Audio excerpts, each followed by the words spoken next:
Thank you for returning to the Girl Out of Order podcast. We are so excited that you are here today. We are continuing in our series on Female Friendship February. As you know, if you've been listening, female friendships are on the mind this month. And we are delving into several different kinds of female friendships for the remainder of the month. And today I am so excited to welcome my bestie. So excited. Lydia Davis. We're going to be talking today about unexpected friendships. Before we dive in, though, I want to ask if you'll do me a huge favor and go on wherever you listen to your podcast, whatever platform, whether it's Apple or Spotify, doesn't matter where you listen, and leave us a written review. We really need your help to get the message of Girl Out of Order. Let's try that again. The message of Girl Out of Order out into the universe. And the way that we can do that is by you leaving us a 5-star review, preferably a written review, and that will help us get our message out. So please help us grow the podcast. Leave us a quick review, and we will be able to expand our tribe. And the last little thing I would ask is if you haven't already, come on in and join our Facebook community. There's so many fun things going on this month. I'm going in there a lot more often live, and there's going to be a lot of juicy material on female friendships in the month of February, and we would love to have you join us there. So let's dive in and welcome my bestie, Lydia Davis. Hi, everyone. I'm so excited to be here. Oh my goodness. So I wanted this month to help women think bigger about female friendships. And what do I mean by that? What I mean by that is so often we have these preconceived notions of what friendships should be, whether it's something from the Gilmore Girls. Is that the right reference? I don't even know. Yes. Yeah. Say yes. Or Yep. just any kind of like media or social media or expectations from family. Maybe we have some baggage from female friendships from growing up. But what I'm noticing in working with women is the female friendship area is a huge source of pain. And oftentimes it's a source of loneliness and longing. And so, what I wanted to do in the month of February, because it is the love month, is really start to explore not just the concept of female friendship, but the different kinds of female friendship. And I'm doing that by bringing in 3 very different female friendships in my life that are so beautiful and so rich and yet very, very different. So today I am talking with my bestie Lydia about the unexpected friendships. And what I mean by that is a friendship you just didn't see coming. You can say that again. What do you mean? What do you mean? Not only that you didn't see coming, but that if somebody had come to me and said, here's this woman and she's got A, B, C, D, E, F, G in her life, what do you think? I'd be like, wow, yeah, super. I'm sure she's going to be somebody's friend, but not necessarily my friend. And it's not a diss on her. It's just, she's so different. So we're going to dive into what our friendship is like, where it came from, and then give you some things that you can implement when you're out there looking for the kinds of female friendships that will enrich your life. So, Lydia, what's up? Well, I feel like we should give people context and just kind of dive in on, what brought about our friendship and how we even got to know each other existed. Because no one showed up and said, hey, do you want to be friends? And here's what she's all about. Yes. Right? And yeah, that doesn't happen. No. Although I kind of wish it was that easy. It's like a Tinder for relationships. Swipe right. Okay, yeah. I would have swiped You left. probably would have swiped left, let's be honest. And I don't know, probably the same too. I have no idea. We are just so different, but we're going to talk to you about how we just overlap in just the best ways, and we've evolved in so many fun ways. But boy, the way that we met. You want to tell it? I would love to tell it. Okay, So take it away. So a little bit about me. I moved to Illinois, which is where Christine resides. And you've been here your whole life, though, mostly in Illinois. Yes. Yeah. Yes. And I had moved here with my husband, and at the time I was I think I was like 23 years old. Really? That little? I was 23. Oh, the baby. Yes. And I moved to the area, and I was teaching, and I was still looking at different ways to make kind of like that side hustle, that side money, essentially. And well, I worked around kids. So I'm like, all right, I already know I'm good at that, or at least I find fulfillment with that. And so I went online to, if you're familiar, there's like care.com. It's like babysitter website, nanny website. And just so happened that there was a posting about about Christine, her family. Not for her. I didn't have to watch her. She didn't need me. I probably her could kids. Her kids needed me. Debatable. And if you haven't heard Christine talk about her beautiful girls, she has 4 girls. And how old were they at the time?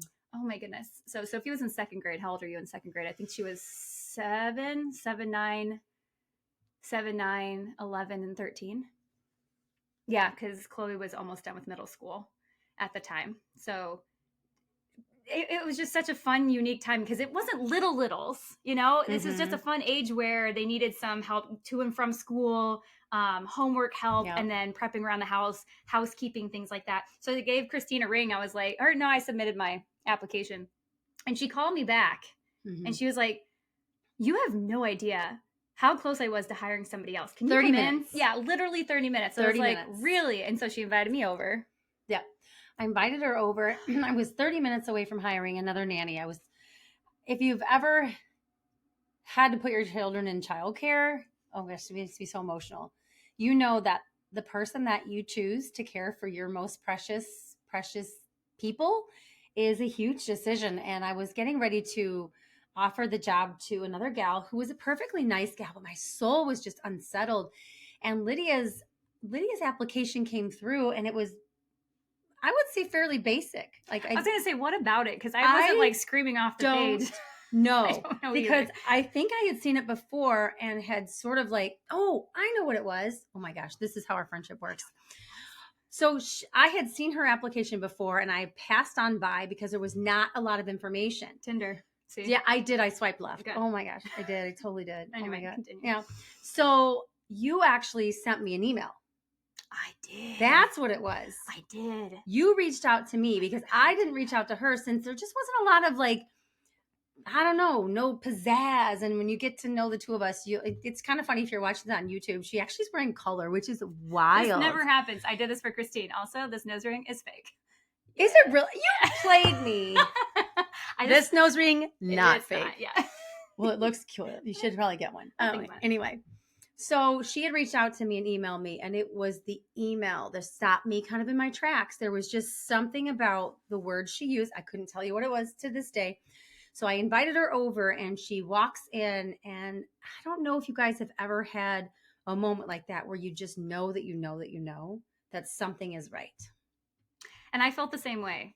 And I remember walking in, and I didn't know anything about her daughters, and her husband Sean was there too. And I just sat at their big kitchen table, and he was like, "Okay, so what's in it for you? Like, why are you doing this?" And he just asked me point blank, and I was just like, the money. Like, I was like super honest about it, but at the same time I was like, I'm really good with kids, I'm very straightforward, I'm organized, and also I feel like I'm a lot of fun and I can connect with your girls. And what was so cool, and now that I know her way better, especially as a young woman too, but at the time she was Chelsea, I'm talking about Chelsea. She was I think 10 or almost 11 years old. Wow. And she, out of the 4, very thoughtful, but doesn't always speak her mind as much. Like, she's more reserved. She'll wait until the time is right. Yeah. Yes. And Christine called me a couple hours after we had met and said that Chelsea had told her, she's like, I want her. Like, she's the one that I want to be around. And I'm like, oh, really? And I was all excited. And I was again, so excited to hear from Christine too, because I felt the connection too when I was there. And I don't know, it just already felt homey to me. And I jumped in as the nanny in the house. The nanny. So that kind of leads into, okay, now I'm in her house every day. How do you feel about that, by the way? I'm in your house, making your food, doing your laundry. Okay, but by the time, that's fair. And I will tell you, like, I'm not saying that the best way to find your best friend is to have them fold your underwear, but it worked. So, it's such a weird. I don't know if I ever folded it. I was really good at your laundry. But yeah. You were a godsend. But honestly, that was in 2015, and she's in her home. She was 4th, 5th nanny. I don't know.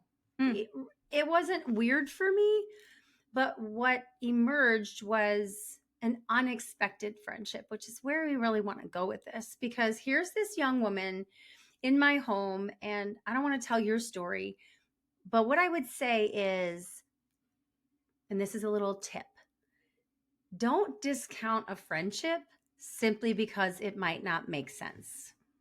Mm-hmm. If you compare our lives on paper, nobody would say those two meant to be friends, because I'm 52 and you are 33. 33. Okay. I have 4 kids and you have 0. And you want 0. There you go. And I live in a rather large home and you live in a single wide trailer. That's right. It. Super cool trailer. Mm-hmm. Just it's like Harry freaking Potter when you walk in there. It's so bizarre. I would suffocate and die in there. But she loves the simplicity. Mm-hmm. What else do we not have in common? I don't eat anything with eyeballs. Oh yes.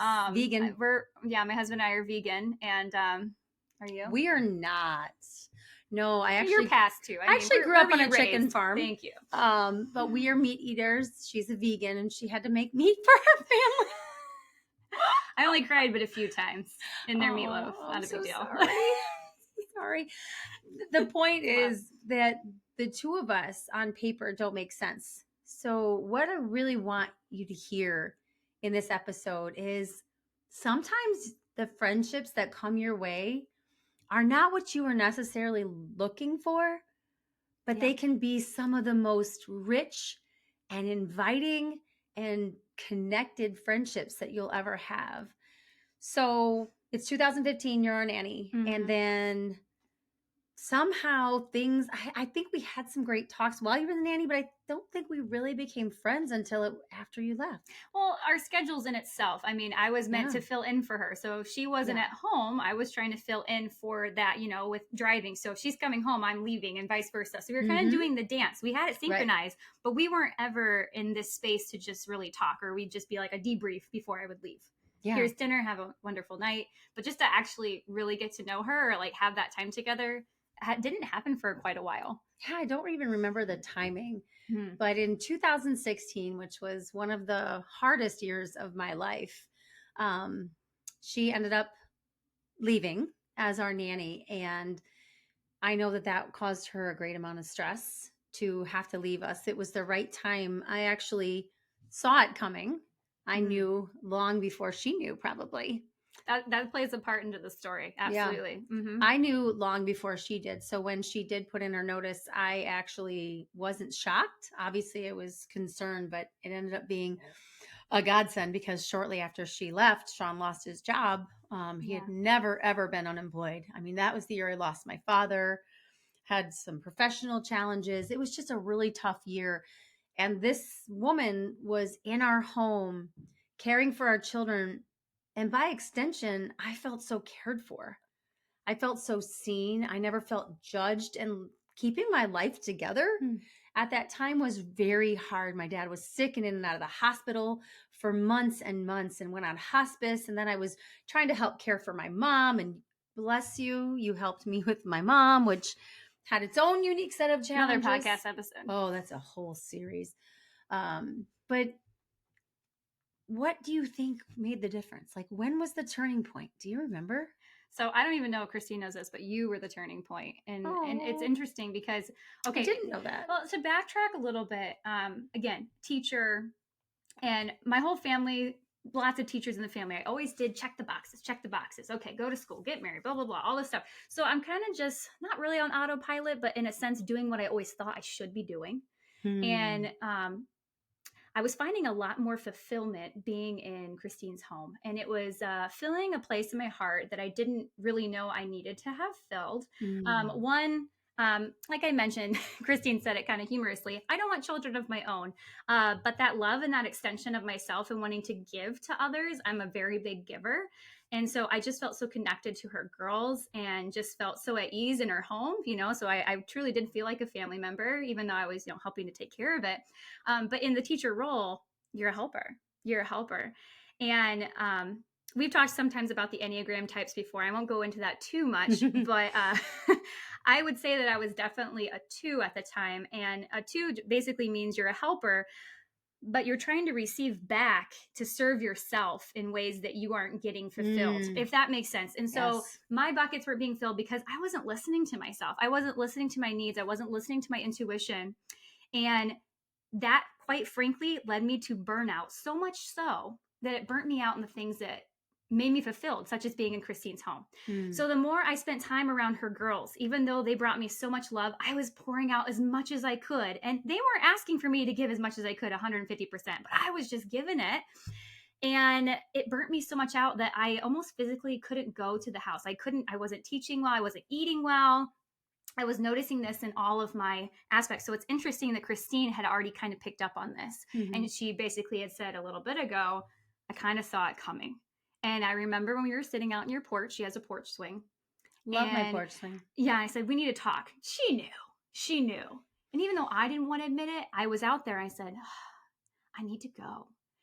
And she just shared all the different things that were going on in her life. It was one of the most difficult times in her life. And that was one of it painful. Honestly, it was one of the most painful things for me to say. And yet at the same time, I had to do it or else I didn't know what was going to happen to me. Honestly, I was in a really dark place. And she just simply said, I know, I understand. I see you. And I want you to know that this isn't the ending. And I feel like it wasn't an exact quote, but basically you're telling me you weren't going to leave my side just because you're not my employer anymore.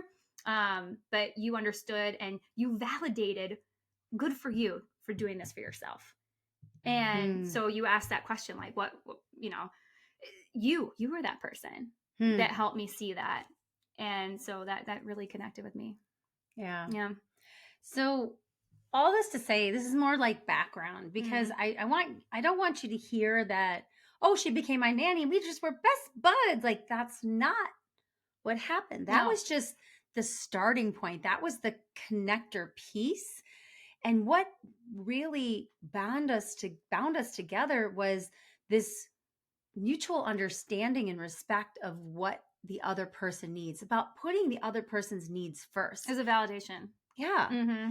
Yeah. And so being able to recognize that she was burning out, but somewhere along the line, and I still to this day can't put my finger on what it was, there was still just like, I knew that when you were going, you weren't going. Yes. And I knew that too. Yeah. I felt that. And even though I wasn't like, we're besties now, like it wasn't automatically on the porch swing. In that moment, I was like, wow, wait, she doesn't hate me. Do you remember when we actually started hanging out though? I can't remember. I remember coming to your place and we had some Moscato, right? Yeah, we sat outside and hung out. We did go on a few walks. I do remember because I would miss the girls, I would still want to be involved in their life. And they still had like musicals. I go to musicals and recorder concerts. Anaconda, don't. Oh, no, never mind. Sorry. That's a totally inside joke. So just like, just go into things together. My nose ring's going to fall out. Don't. Okay. We're good. Well, that's why you need to get a real one. I know. But yeah. So suffice it to say that when somebody comes into your life that is, in your heart there's something there, fan the flame. Make the effort. Make the call. Send the text. Go for the walk. Because you never know if what you're feeling is what they're feeling, and then something beautiful happens. And so we went on walks and we gradually just spent a little bit of time here, a little bit of time there. So she left in 2016. I don't think we became really close friends until maybe 2018. Yeah, it had been a while. But with every walk, like you were saying, I just said yes to it. And she was more of the pursuer, quite honestly. And I've learned a lot from her in that regard as I pursue other female friendships. And I would encourage you to do the same. Maybe you're not the initiator, but I would challenge you to try sometimes and just say, hey, can we go for a walk? Hey, can just hold the space for it and just see where it goes? Because what we found out on those walks, and as we opened up to each other, we found a lot more in common. So we wanted to spend more time with each other. And so that snowball kind of happened for us, that we wanted to spend more time, and brought us later on to our journeys that we're on now, which we'll get into a little bit. But well, I just thought of something too, because on those walks, Lydia would share with me her loneliness and how at school with the teacher, she wasn't finding people. And I had my people through my professional life. I had my people through my past. I had different friendships. Everybody has a different way of showing up in friendships. Some women are just, they got the girl gang. They go on the girls' trips. And I've always been a little bit jealous of that. I'm like, man, why don't I have a girl tribe? But I started to look back on my life and I've always been like much more deep. I don't go wide. And there's nothing wrong with not going wide. Like you see all these things on social media. Yeah, some of them are real, but some of them, let's be honest, are not. Some of them are just not real. But maybe let me say it a different way. They might be real, but they may not be real fulfilling.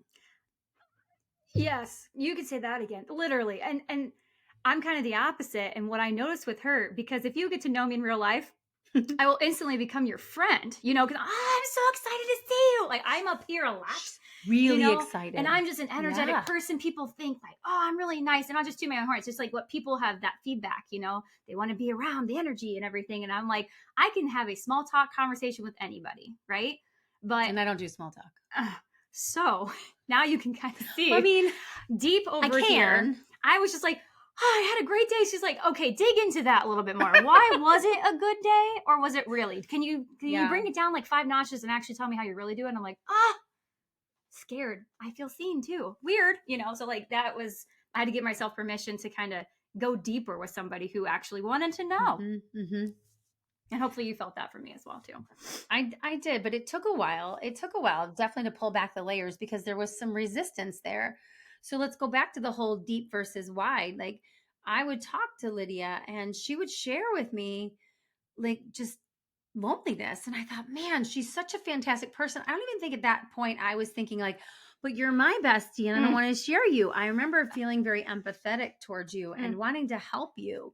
So I was trying to do the hookup thing with another one of my friends who also didn't want children and was missing out on some female friendships, was maybe going out in those groups, but not feeling a connection. And so we went to Rachel Hollis. Yeah. At the beginning of 2019. Wow. And it was me setting up Lydia and Celeste, who are both phenomenal human beings, but also feeling just a little bit separate. And maybe you can speak to some of that. Maybe I don't know if that's impacted your friendships, the not having children thing. I don't know if that's even a thing. Has it bothered your friendships? I think everybody has different seasons of their life. And so with this particular age, and even just like the mid 20s to early 30s, more of my friends would be having families. So maybe a little bit, because your identity starts to shift a lot when you're a mom. And I can't speak to that as much as you can. Yeah. But even just being in the home playing the nanny role, I could see how that could change. But yeah, a little bit. It does a little bit. Mm-hmm. Yeah. So we, I was more like trying to facilitate because I wanted both of these dear friends who I'm thinking I'm more like the mom friend. I remember her saying that, quite frankly, when we were going. She's like, I just feel like I need to like get you guys together and you guys get friends, but you were a little jealous, actually. Was I jealous? A little bit. Was I? Well, because you wanted to. I didn't want to talk over you. Sorry, I know you're on a thought there. I don't know if I was on a thought. It's gone. This is also how we our friendship also works. Talk over our we talk over each other a lot. We actually have to have FaceTime calls. Well, when she gets her iPhone, we'll have FaceTime. Yeah. We have to have video calls because otherwise we talk over each other. It's true. Sorry about that. Sorry, friend. It's probably not the best recording. I might have been a little bit jealous, I think, but I think mostly it was just at a weird stage in our friendship where like I wanted such good things for her. I think you had sent me, she had given me the most beautiful letter when she resigned. And it was really about how I had shown her mother type of love, which I did. Mm-hmm. Mm-hmm. And you're very easy to love. And I'm a Enneagram 8, which is a protector, right? So I was very protective of this person and I wanted nothing but good things for her. And it could have stayed this sort of transactional, like, let me protect you. And you're like, let me serve you. We could have kept it in that transactional kind of relationship, but we didn't. And the key to it was being willing to take a chance and be vulnerable. Yes. And I actually specifically remember that conversation because you were telling me, you're like, I feel like I need to protect you. And I'm not going to do that this time. You had told me that you're like, you have so much to find out about yourself. You're not lost, but you're finding things out about yourself. I'm going to stick by your side, but it's not, because you're also realizing a lot of things about your personality type. And you kind of alluded to, being an 8 and being seen because you always feel like you're too bold or too much. And I never saw you as that, and so and that was rare. Yeah, exactly. And so you had told me, I just remember that very, very clearly, that you're like, I can't rescue you because I'm also learning on my end that I can't be doing that in order to be seen. Ooh, well, that's a mic drop moment. That's an evolution. Yes, an evolution. Well, what's so cool about that is, when you find a friendship that has potential, sisters, and I want you to hear this, when you find a friendship that has potential, take a chance. Yeah. Take imperfect action. Be willing to put yourself out there and risk rejection. Because if you're not willing to risk rejection, and maybe rejection is too strong of a word, but if you're not willing to risk the fact that it might be uncomfortable, that it may not be the right fit, you're going to be kind of friendship constipated. You're going to be stuck. You're not going to be building those kind of connections. And not every friendship that you explore is going to be a home run. Not every friendship or interaction with a female, that a potential friend is going to be the one. But if Lydia and I hadn't let our guards down and hadn't been willing to go on the journey of self-exploration alongside each other, we wouldn't be where we are. I agree. And I think that's perfect what you brought up, Christine, about like, it's almost like dating. And it's okay to kind of figure out if that person is on that same wavelength, that same season. I mean, there's so many different things, and we've really evolved together. And we say that word a lot. We've been evolving together. But there's nothing wrong, too, in putting yourself out there and realizing that that person might not be the person, or maybe they fulfill a bucket of like the adventurous friend. Yeah. But they're not someone that is going to be like the business friend, because we share, like, we are business women, but they're the adventurous friend. So like being able to decipher for yourself after you hang out with a friend or have a couple of friend dates, whether or not they'd be able to, get a little deeper with and put yourself out there, like Christine was saying. I think there's so much to just being available to put yourself out there. That says a lot. Yeah. And I think with Lydia too, it would have been very easy to write off the potential for a friendship because she's so much younger. She doesn't have children. We don't necessarily believe the same things about, food, mostly just food. Yeah.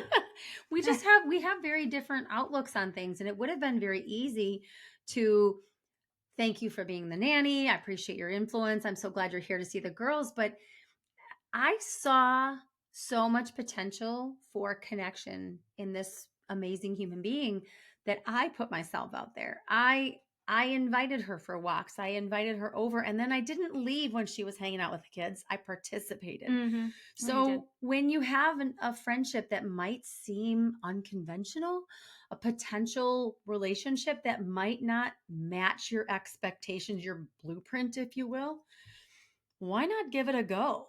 If there's something there that is drawing you to that friendship, give it a shot. Make the call, invite them out for a coffee. I mean, at the beginning of 2019, which, like I said, we went to see the Rachel Hollis documentary. What was so interesting about that is Lydia and I were like, mind blown. Like, we knew that this service and personal growth journey was something we wanted on. Celeste, respectfully, it wasn't for her.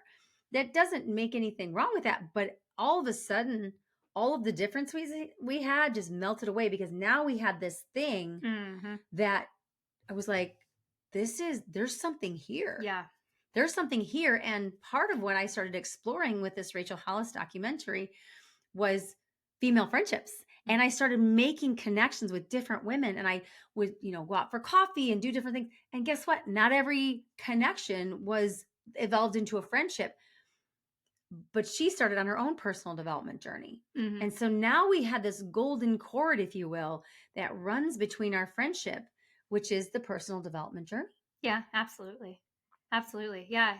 I mean, you said that so well. It's really neat to see how we were vulnerable with each other, and we didn't know that it would be leading to this point, that we would both be exploring these avenues, especially in personal development. And it's really helped us stay connected past that, because we had so much in the past too now to build from. And now here, it's just been even that much more special, I think, watching you grow and vice versa.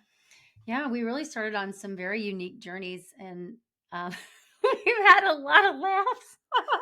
We've had a lot of tears, but we've had a lot of laughs. Sorry, I'm shaking the table. We have had a lot of laughs. We've had a lot of laughs. And that's the other thing I would say is sometimes with these unconventional friendships, these unexpected friendships, you have a lot of humor that comes in because you just see things so differently. Oh. Sorry, that wasn't supposed to be audible. That was audible. And you know, it gives rise to humor. And you know, honestly, finding somebody that you can laugh with is so important. I think laughter is it's an underappreciated tie that binds. Absolutely. And even just going back to like the friend dating situation and just trying to find out whatever your unique humor looks like. And you know what it's like. Like, I'm kind of quirky, kind of funny, and just like putting it out there. Look, she even laughed me talking about my humor. That's a friend, you know? Stick it in there. Like, do something kind of quirky in that first time. Just test it a little bit and be like, haha, she responded well to that. That's awesome. I mean, try it out. And really, if it's awkward, it's awkward. I get it. But at the same time, if you can both laugh about something, or they then show and they're like, oh, she's vulnerable, she kind of shared something kind of funky. Yeah. I'm going to say this too. Now you have a memory together. And that's just builds and builds and builds and builds and builds. So you want to tell her favorite one? Oh, you two is such a good I job. just keep laughing every time. I'll do the setup. Started. I'll do the setup and then you bring it home. Okay. So we also, this is the other thing, is making a commitment to regular get-togethers. This is another thing I want to highlight. Making a commitment to regular get-togethers, because our lives didn't intersect anymore. She's not in my home. Yeah. She's teaching. I'm doing the lawyer thing. So we started doing Wine Wednesdays. And it was so much fun because I don't think we did every Wednesday, but in the summer we would do Wine Wednesdays. And we'd go to the liquor store and we would, like, because we were both splitting it, we get like really nice bottles of wine. Nice being like $25. I mean, hey, nice $25. Man. Always a red cab. Yeah, definitely a cab because I'm a snob. Sorry, that's just the way it is. Mm-hmm. So we would take it to. We have 2 beaches in Crystal Lake, and we would take the wine to the beach. And sometimes, depending on the beach we're at, we sneak it in. Most of the time, whatever. We're gonna leave that part out. No alcohol permitted beyond this point. We're like, seconds. Really? I don't think so. She always has a really big bag. Anyway. I mean, I have big bags. So we go to Main Beach, which is the Crystal Lake, is named after, Crystal Lake. And we have a great time. And then we go back to the car. And I realized at sunset, they close the beach. They lock it up. So they were like, okay, bye. They basically going to shut the gates behind us, and I get to the car and realize I left my phone. So we go running back in. Why we both went back in is beyond me. I don't know either, but we did. Both went back in. Nice. We get all the way over because it was at the end of the park. We pick up my phone off the porch swing, and we go out and take it from here. Oh, they locked us in.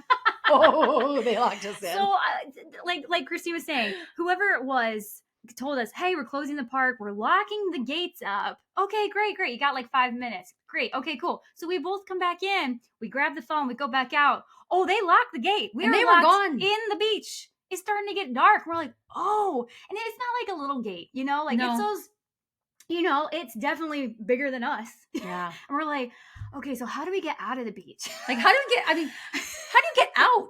You're locked in a beach. Like, how do you get out? So we're standing around, and it's a beautiful night nonetheless. I'm so glad. Like, it was beautiful, right? But we're like, we need to go. So we had to figure out how to go. But we just look all up and down the perimeter of the fence, and we're like, okay, what can we use? You can't fit through it. Like, it was like, you actually suggested we climb over the fence at the stoplight where all the cars would have been parked. This is true. I did say that. And what did I say? She reminded me, she's like, I'm an attorney and people will know me if I do this, take a picture and post on social media. I'm like, who gives a crap? We need to get out of here.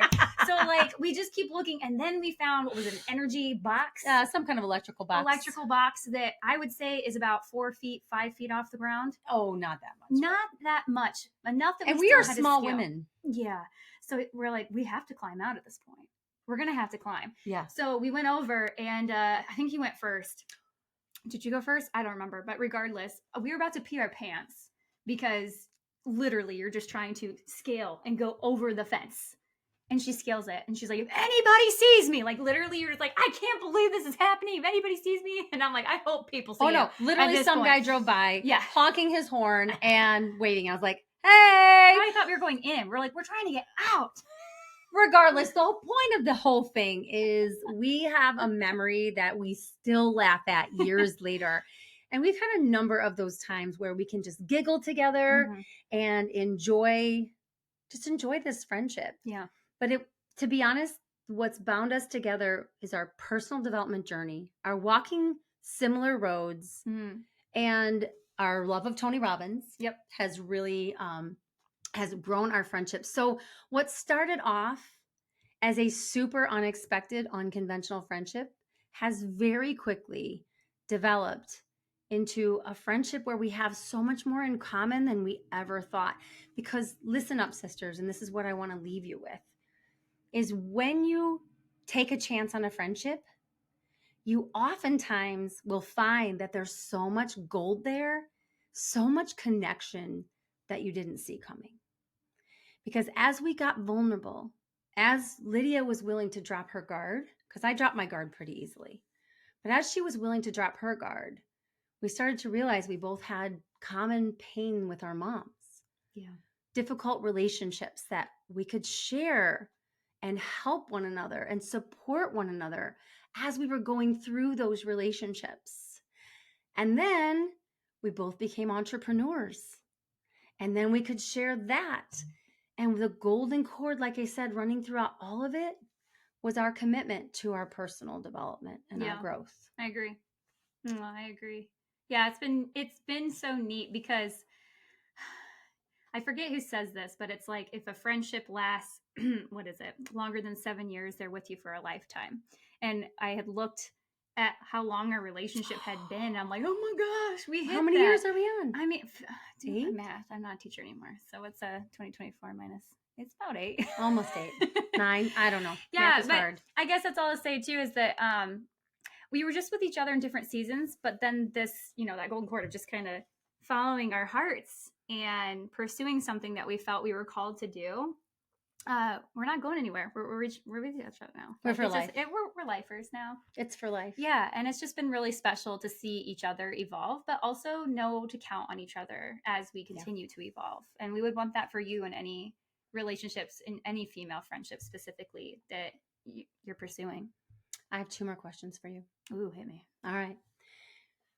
What would you now tell the Lydia of 2015 who was struggling with female friendships? What advice would you give her? There isn't like a picture perfect female friendship. And I would always see, I don't know, maybe I got it from just how I was raised or watching on movies or something like that. But I always thought that there's a specific way that you should act in a female friendship. And I always felt you've heard kind of some of the choices I've made, like we're all so unique. You are so unique. And, you bring so much to the table, you as a listener, and we're all not alike. And that's the most beautiful thing. And I always thought that I had to fit into some type of mold to be somebody's friend. And I always felt like I couldn't really be myself. And so I would tell that Lydia back in 2015 to just open up and be a little bit more vulnerable. I'm not just saying spill your guts on the first coffee date. Okay. You're feeling out the vibe, but knowing yourself enough to then be like, hey, I'm going to try a joke here or there, or, ask an intentional question and maybe skip over some of those small talk questions and just see what happens and be available to see what that person says back. Yeah. I think for me, being willing to entertain a relationship that on paper makes no sense. Has given rise to one of the most important relationships of my life. And so we share this with you because we want you to see a friendship. We want you to see in this month, we're going to be sharing 3 different kinds of friendships because we want you to see that there's no one size fits all, that there's so many different kinds of friendships, so many different levels of friendship. And it's beautiful and it's exciting. And I know it can seem daunting, but if you just put yourself out there with the expectation that not everything is going to work out, but that there are people out there that are your fit. There are people out there that are going to enrich your life and look to give more than you get. I think has been one of the keys in our relationship. I had to learn to dwell with her with understanding, with her incessant desire to serve me. We had to temper that because she had to allow me to serve her and love her where she's at.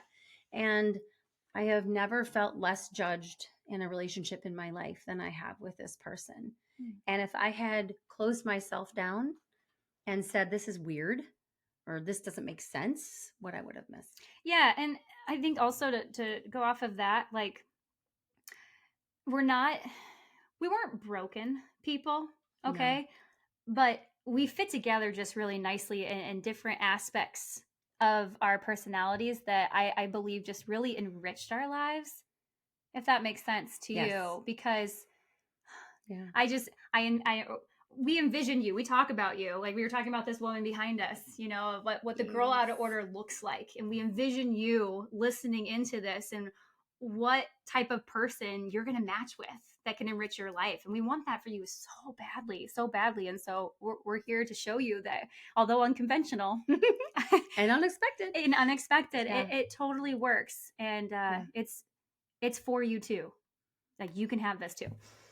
Woo! Ooh, that was good. That's so good. And you know what? I will say as a last comment on my thing before I have one last question for you is no one's saying this is easy. But what we're saying is it's essential. What we're also saying is it's not just possible, it's probable. And you have to take action. You have to be willing to put yourself out there. You have to be you have to be willing to open your heart. Friendships don't just drop in your life. Like Lydia dropped in my life, but she didn't drop in my life as a friend. Yeah. She dropped in my life as our nanny. She dropped in our life as a person serving our family. She my boss. I was her boss. And she became my friend because I saw potential and I was willing to put myself out there. Believe me, if there had been a shutdown, I would have been like, appreciate her for who she was. I would have moved on.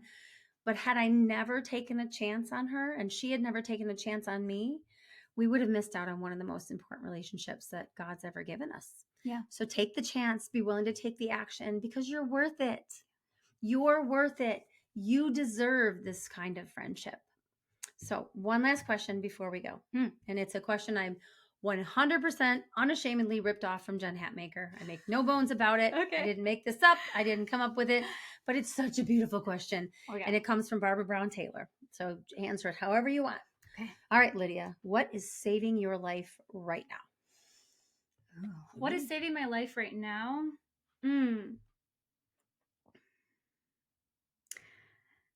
What's saving my life right now, I think, is giving myself space to get to know me better.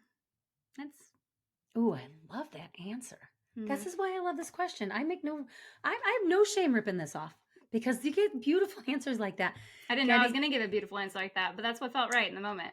And it does. Giving herself space to get her to know herself better. Mm-hmm. It's a perfect way to end this episode on the unexpected, unconventional friendships. I love you so much. Well, thank you for joining us today on the Girl Out of Order podcast. Female friendships are one of the most important parts of a woman's life. And I hope that you've been inspired today. I hope you've been encouraged today that your friendship is not a one size fits all. You don't have to fit a mold. There's no perfect way to have a friendship. But if you open yourself up and you're willing to be real, and like Lydia said, you're willing to give yourself the space to get to know yourself better, you're going to show up in your most authentic self, and those friendships are going to form if you put yourself out there and you be willing to give as much as you're hoping to get. Female friendships will be there. Cannot wait to see you next time, where I will be able to show you another really cool example of female friendships. It's going to be so good. Oh, it's so good. The next two are so good. Not that this wasn't great, because this was I'm freaking awesome. I mean, it was awesome. But they're all going to be great. But the next two friendships are very different. And they're also incredible parts of my life. So I'm hoping to give you another example. So until next time, keep being a girl out of order. I love you so much. We're in this together. See you next time.